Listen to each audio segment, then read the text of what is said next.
had a successful induced VBAC a little over a week ago, and these are the things I believe that helped me achieve that. Number one is going to be finding a VBAC supportive doctor, not a VBAC tolerant. You want a VBAC supportive doctor. I actually switched doctors in the middle of my pregnancy because my first doctor tried to tell me that if I didn't go into labor on my own by 39 weeks, we would just do a automatic repeat C-section. I did not like that. Switched to my new doctor. He actually sat down and went over all the risks and benefits of a VBAC, and once we decided that that's what I was going to go for, having a repeat C-section was never a question in his mind at all. Next is highly educating yourself about everything when it comes to a VBAC. I actually joined this group on Facebook called the VBAC Link. They also have a podcast.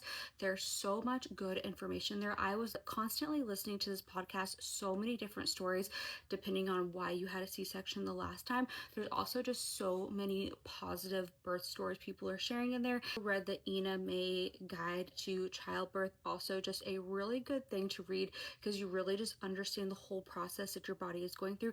They do have a tiny section about VBACs in there, but just a bunch of good positive birth stories. I feel like that is truly what I tried to surround myself with.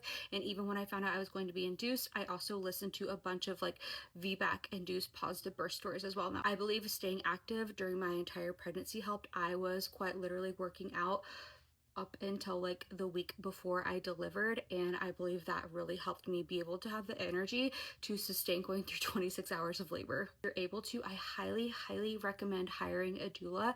It was just so nice to have that extra support and extra advocacy during labor and have somebody to kind of tell me and remind me what I need to be doing.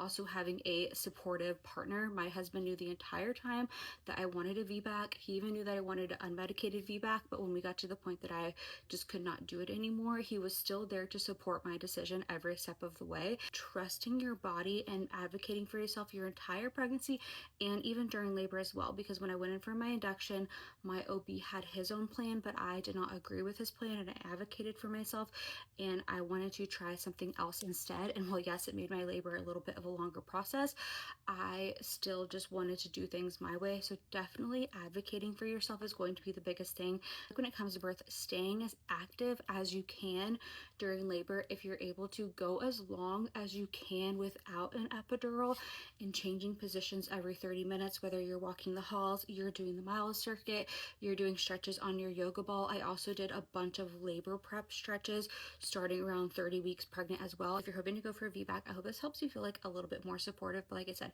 finding a supportive doctor, having that supportive team, and I honestly think staying as active as you can during pregnancy and during labor are really the key to having a successful VBAC.